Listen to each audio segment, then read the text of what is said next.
भाषण पे क्या कहेंगे? कल के रितेश रंजन जो है ना, वो जो है ना इस तरह का भाषण देता है, प्रशासन को इस पर ध्यान देना चाहिए।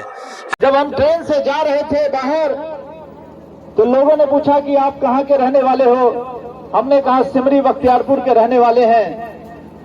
बोला आपका सांसद कौन है? हमने कहा हमारा सांसद कैसर अली जी हैं। बोला अच्छा आपके सांसद कैसर अली जी हैं, आपका विधायक कौन है? तो हमने कहा यूसुफ सलाउद्दीन जी हैं।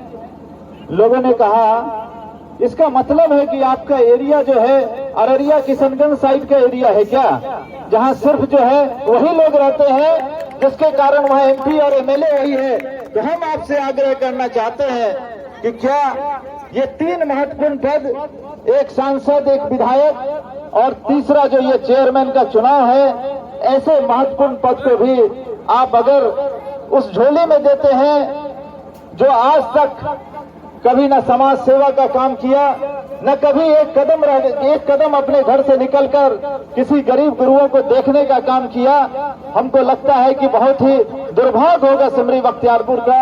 इसीलिए आपके सोचने का समय है, आप इसको अररिया और किशनगंज बनने से बचाइए और एक ऐसे उम्मीदवार।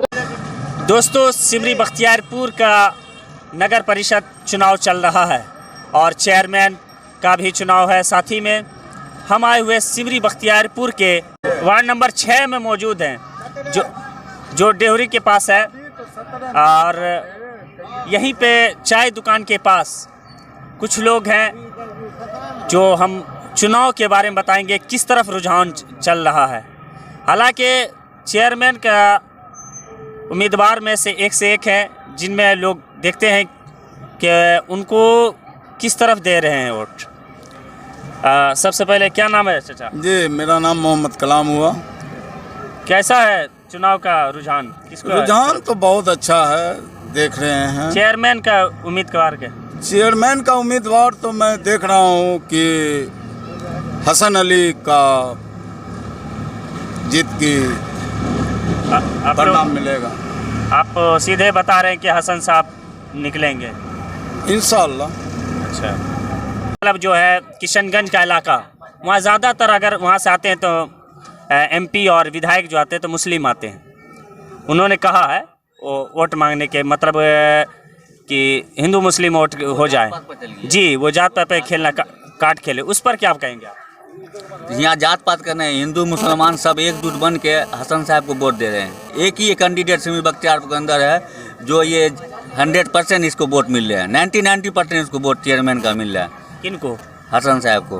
अच्छा। इसके अलावा कोई कैंडिडेट नजर आया किसी को? इसके अलावा कोई भी एमपी एमएलए सब पावर इसके अंदर। जो काम है गरीबियों का मसीहा है इसके अलावा, समझ गए ना, हर सुख दुख में बेचारा सबके सब। उनके रितेश रंजन के भाषण पे क्या कहना चाहते हैं? उन्होंने इस तरह करके ग्राउंड पे कह करके वोट मांगे आखिरी टाइम। क्या कहना, वो हिंदू मुस्लिम का इस पर चला गया है। यहाँ हिंदू मुस्लिम का ऐसा हम लोग नहीं सोचे हैं, न कभी सोचेंगे। यहाँ हिंदू मुस्लिम सब एकता बना हुआ है, सब दिन बनते आया, सब दिन बनेगा और कभी ऐसा नहीं होगा हमारे साथ। और मतलब जो है किशनगंज का इलाका, वहाँ से विधायक जो सिर्फ मुस्लिम आते, उन्हीं पर चाचा रितेश रंजन जी के भाषण पे क्या कहेंगे? कल के जो भाषण उनका भाषण है, उन्होंने कहा, हम बता दे रहे हैं, उन्होंने कहा है कि किशनगंज का इलाका जो होता है वहाँ से मुस्लिम विधायक और एमपी आते हैं, वही इलाका सिमरी बख्तियारपुर होने जा रहा है कि एमपी भी मुस्लिम है, विधायक भी मुस्लिम है और चेयरमैन भी। क्या आप उन्हीं को देना चाहते हैं? रितेश रंजन जी ने कहा। ये तो गलत बोलिन है, उनका गलत ये भाषा हुआ। यहाँ अरे हिंदू मुसलमान सब एक है, एक हो के जो है ना, चाहे आप जिसको चाहले सही से उसको, अगर रितेश जो बोली सही है मतलब, तो ये गलत बोली से, ये इसका विवाद फैलाने वाला बात हुआ। ये क्या इससे वोट नहीं बटेगा? आपको लग रहा है आखिरी टाइम 16 तारीख है आज और 18 तारीख को इलेक्शन होना है, ऐसे टाइम पे उनका ये बात है ना, गलत हुआ। ये पूरे सरासरी गलत बात है। ये अच्छी बात नहीं है। ये एक नेता होकर ये विवाद को फैलाना हुआ। ये अपने इलेक्शन को लेकर के इस बार पूरे बख्तियारपुर का माहौल है, देख रही है, पूरे प्रचार हर लोग कर रहे हैं, आखिरी वक्त है। देखिए, इस इलेक्शन में जो है ना, इस जो है ना मतलब एक नंबर का इलेक्शन होने जा रहा है। एक नंबर का इलेक्शन होने जा रहा है, इसलिए कि इस इलेक्शन में जो है ना कैंडिडेट 12 है, चेयरमैन कैंडिडेट 12 है। लेकिन आज बख्तियारपुर स्टेट के वजह से एमपी भी है, एमएलए भी है और जो है मतलब चेयरमैन भी होगा। लेकिन इसका मेन श्रेय जाता है स्टेट को कि ये 1957 से लेकर के आज तक वो यादव हो, किसी भी कास्ट का लोग हो, जो है सब इनको चाहते हैं। इसीलिए इस बार जो है दिल तोड़ करके लोग जो है अपना जो है ना अपना रिश्तेदार को छोड़ करके मोहम्मद हसन आलम को चुनने जा रहा है। इसमें जो है ना सभी जाति का जो है ना सहयोग है जन। इसीलिए तो लोगों का कहना है कि एमपी भी आप ही हैं, विधायक भी आप ही हैं, चेयरमैन का किसी सीट को दे दीजिए। इस देखिए ये जनता पर है सर, ये जनता जिसको चाह रहा है उसको बहुत लोगों का कहना था कि उनको इलेक्शन लड़ने ही नहीं चाहिए, मैदान में आना नहीं चाहिए। इस पर आप क्या कहें? देखिए इसमें जो है ना ये परीक्षा है। आज जो है ना ये पैसा पर जो है ना कुछ भी पद ले लेना ये अलग बात है।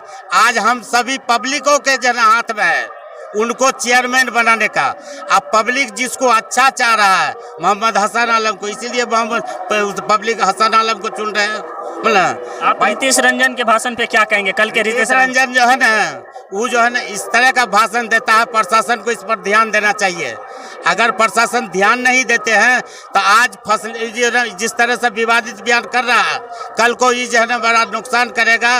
रितेश रंजन तो पार्टी बदलते बदलते जो है उसको फुर्सते न है, किस पार्टी में वो मरेगा उसका पता उसी को होगा जो मतलब। इसलिए जो है ना उसको जो है ना ये बात बोलने नहीं था, लेकिन आज बोल करके सभी आदमी को भयभीत कर रहा है जना। ठीक, 2 मिनट आप भी बोलिए। इलेक्शन जो चल रहे थे उनमें मुबारकपुर पंचायत के हमारे मुखिया हैं मसीह साहब, उनसे कुछ बात करते हैं। सर, इलेक्शन को आप वार्ड परिषद और चेयरमैन के इलेक्शन को कैसे देखते हैं आप? देखिए, जो अभी जो माहौल चल रहा है, जो जनता के बीच में जाएगा वो सीट लेगा। तो जनता के बीच में ग्राउंड पे तो सभी लोग अभी दिख रहे हैं आखिरी टाइम पे। देखिए, आखिरी और शुरू की बात नहीं है। जो दुख सुख रात दिन जो जनता का किया वो वोट का हकदार होता है। तो सर, आप पिछले बार आप खुद ही इलेक्शन लड़े और अच्छे सीटों जीते वोटों से। ये आप एक अनुभव और मतलब अपने अनुभव से बताइए कि क्या इलेक्शन चेयरमैन के उम्मीदवारों के बारे में बताइए कि किसको निकलने को मिले। देखिए, ये बात तो हम नहीं बता सकते हैं, इशारा में सर कर दीजिए। हमको तो लग रहा है कि आप मतलब अगर कार्ड खेलेंगे, क्योंकि खुद पॉलिटिक्स से हैं। दो मरतबा आप खुद इलेक्शन लड़े, दूसरी मरतबा आप अच्छे वोटों से जीते। सर, आप हमेशा आते हैं वार्ड पार्षद के रूप में नगर निगम के इलेक्शन को। देखिए, ये बात हम नहीं बोल सकते हैं, इसलिए कि ये हमारा क्षेत्र नहीं। अगर हमारा क्षेत्र रहता, वोट रहता, तो हम बता देते कि वोट जो है जनता का किस तरफ जा रहा है। इसलिए और रहा, आपने अभी हमारे भाई साहब से सवाल कर रहे थे कि रितेश रंजन अगर हिंदू मुस्लिम यहाँ होगा तो न एमपी बनेगा, न एमएलए बनेगा, न मुखिया बनेगा, न वार्ड पार्षद बनेगा, न वार्ड मेंबर जो होता है पंचायत में, न वो बनेगा। जी, आखिरी टाइम रितेश रंजन वही बोल दिए कि क्या आप सिमरी बख्तियारपुर को भी अड़िया किशनगंज के रूप में देखना चाहते हैं। असल में उनका इशारा ये था कि वहाँ से एमपी विधायक जो है मुस्लिम ही आते हैं, मुस्लिम तादाद भी है, वोटर भी ज़्यादा हैं। तो इसीलिए वो कह रहे थे कि विधायक, एमपी और ये चेयरमैन का कम से कम सीट तो अपने पास रख लीजिए। वो अपने डायरेक्ट वोटरों से ये कह रहे थे। देखिए, अभी सिमरी बख्तियारपुर का जो चुनाव नगर निगम का हो रहा है उसमें बहुत कैंडिडेट है, लेकिन सब कैंडिडेट को ये बात बोलना चाहिए। क्यों नहीं बोला कि यहाँ जो है एमपी भी मुस्लिम, एमएलए भी मुस्लिम, चेयरमैन भी मुस्लिम, और कैंडिडेट क्यों नहीं बोला?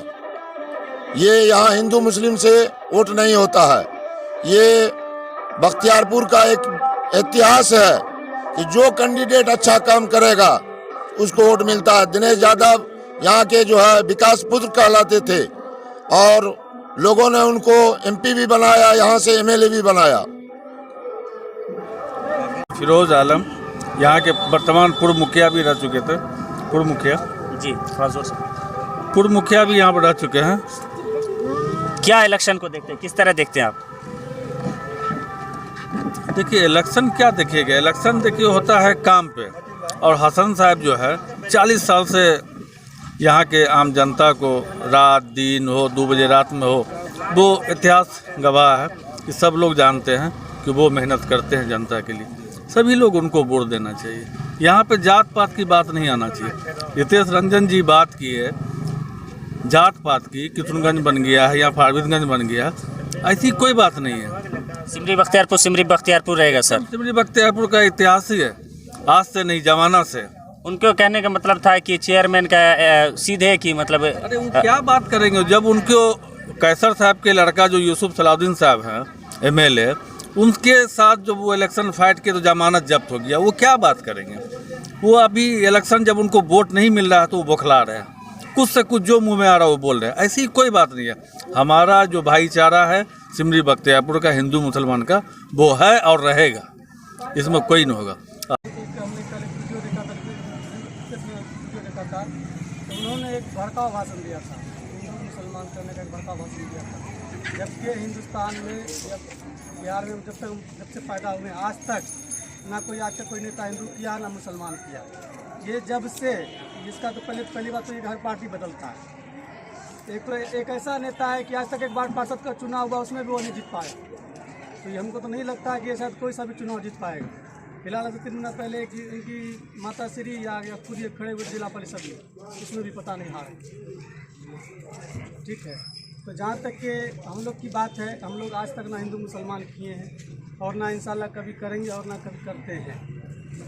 उनके कहने का मतलब सीधा ये था कि क्या पूर्णिया, अररिया, किशनगंज, सिमरी बख्तियारपुर बन जाएगा, मतलब कि सब उम्मीदवार मुसलमान ही बनेगा, चेयरमैन तो हम लोग को दे दो। इनका कहने का मतलब ये अगर आप रख लो, मतलब जनता से कह रहे थे कि रख लो अपना। कहना हम यही चाहेंगे, अगर आप हिंदू मुसलमान को छोड़ के आप विकास की बात कीजिए, आप हिंदू मुसलमान व्यवस्था को साथ लेके चलिए, तो आप चेयरमैन तो क्या, आप MP क्या, आप सांसद, कुछ भी आप बन सकते हैं। आप मुख्यमंत्री तकरीबन 6 महीना पहले की बात है, एक लेडीज़ डिलीवरी के लिए उनका एम्बुलेंस में हमने उनको फ़ोन किया, तो वो क्या कहते हैं कि नहीं हमको मुस्लिम से वोट नहीं आता है, हम आपको एम्बुलेंस नहीं दे सकते। जी बिल्कुल, क्या उनका नाम बता सकते हो? उनका नाम रितेश रंजन जी है। ऐसे साहब जी बिल्कुल बिल्कुल बिल्कुल, मैं आपको बता रहा हूँ। बिल्कुल उन्होंने कहा कि मैंने जिनके घर से मैंने बात किया मैं उनको प्रूफ कर सकता हूँ। आप ये बात कह रहे हैं, उस पर आप आरोप लगा रहे हैं जी कि वो मुस्लिम को इसलिए एम्बुलेंस नहीं दिए कि उनको वोट नहीं मिलता। उनको वोट नहीं मिलता, वो सीधा ही कहा कि आप लोगों को बेनिफिट नहीं होता है, हम आपको एम्बुलेंस नहीं दे सकते। फिर उसके बाद हमने अल मदद वाले को फ़ोन किया, उसने एम्बुलेंस भेजा, उसकी एम्बुलेंस हमने उनको सहरसा दी। तो उससे पहले आप क्या हसन साहब को फ़ोन नहीं किए? उस टाइम एम्बुलेंस सिर्फ अल मदद किसी के पास था, अल मदद के पास ही सिर्फ एम्बुलेंस था, मगर किसी के पास नहीं था। उसके बाद फिर हॉस्पिटल में था, तो वो तो बीमारी एम्बुलेंस था। अब नया एम्बुलेंस आया है, तो वो अभी चल रहा है।